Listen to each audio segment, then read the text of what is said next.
Hi, old friends. Alan Bryce here, and welcome to my DAOpunks Cohort 3 Week 1 post/video. So I got my notes here. I was thinking about doing written posts, but I'm kind of known for making videos. So here we are, and you might have noticed a little bit of a setting change here. Not your typical Japanese fare. There's bridge back there, trucks going by. A little more on the setting change later, but let's talk about this past week and how I found myself in this cohort. So let's see if I can orient myself a little bit better here for the lighting. So why I'm here and about my application. Man, I really scribbled notes in here really badly. Oh, okay. So yeah, about my application. I applied to the DAOpunks Cohort 3 grant. I made a video. That would probably be the easiest way to get caught up on why I applied for this grant, and I'll put a link to that in this post. But the gist was that I'm looking to stay in the game. As some of you know, I've been in the DAO space and Web3 for a little over 2 years now, about the same time that Bankless DAO, I was there for the genesis of Bankless DAO. And you know what? I like it here. I want to stay here. And that's why I applied to the grant. And I was super surprised when I got it. It was one of those situations where it's like, well, the worst that can happen is you'll be no worse off than you were before. So you might as well apply and see what happens.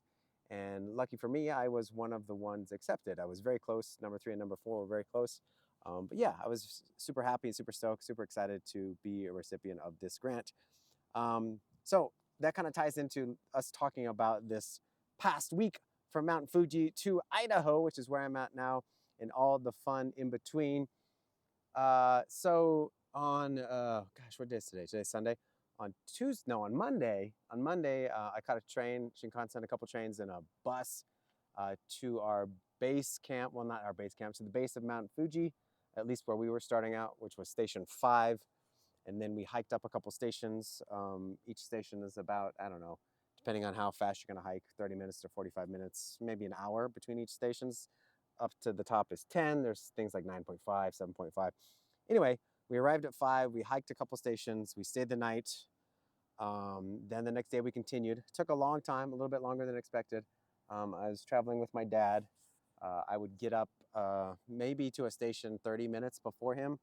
I don't want to say I was booking it. I was doing like a fair pace, but it was fairly fast. So what had happened is, there was actually service, there's cell service on Mount Fuji, which surprised the hell out of me. But I don't have like any social media apps or anything on my phone like that. Really, all I do is Twitter and maybe some Web3 stuff, but I go in through the web portals, usually on a desktop.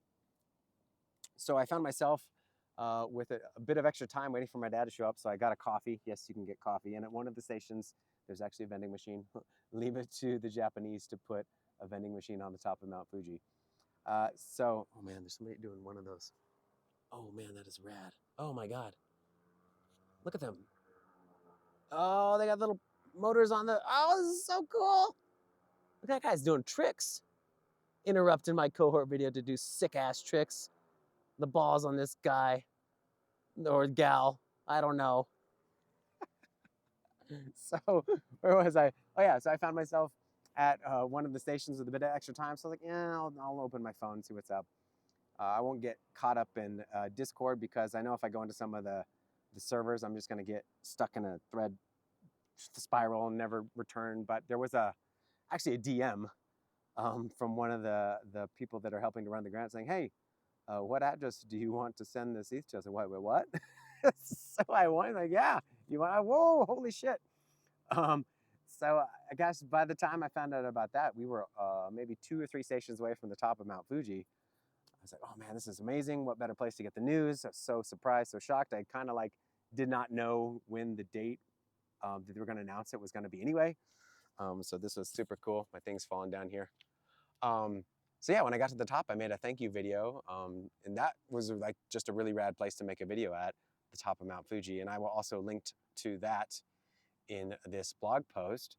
We got up, we started to come down, but like on the first station coming down, my dad just ran out of gas in the tank and he was just like having all kinds of trouble. So the ascent is like there's like 4 different routes up you can take, or maybe 5. Ours, it was said to get to the top, it's about 7 hours. To come down, it's about 2 hours. And I was doing that, the sections coming down. The first one I did in like 15 minutes. It took my dad like 45 minutes.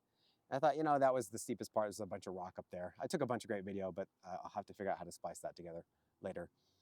So he was just struggling. He just ran out of juice. His legs were kind of giving out. We ended up getting stuck on the mountain as the sun was going down. We were supposed to make it all the way down to 5, catch a bus back to the station, catch a train to our hotel, which was next to the Shinkansen, and we were just going to chill out at night and take a lazy train in the morning. But he ran out of juice, had a couple bad falls. It was getting dark. We were in the between stations. He's like, I am out of energy. So I booked it down to a station, bought some bread and some water, booked it back up. We had to like come down in the dark. I was carrying his pack and my pack, walking backwards, trying to help him down. It was pretty intense. We made it. We ended up making a reservation, or they had some openings at one of the stations. So we ended up staying the night there, one extra night, an additional night more than we planned.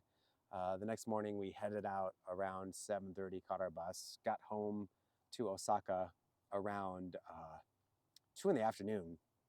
And so that was quite a rush there. But the thing is, right when we got back, it's like, okay, we got to start packing, because the next day we were leaving on different planes, but I'm bringing my family. He came on a different plane to America, which is where I'm at now.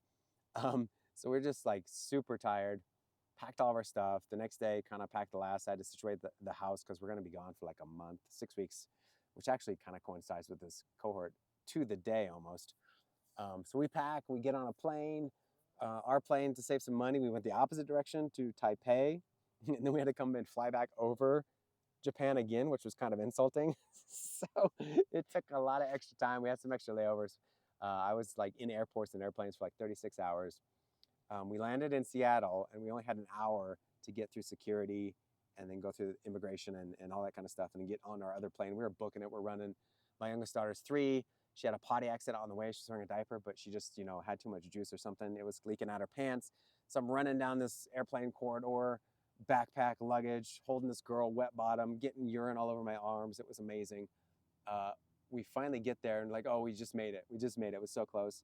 And we're like, can we change this baby somewhere? I'm like, oh. So we're like right near the ticket booth. The girl's holding up a sweater. We're like on the floor changing her diaper.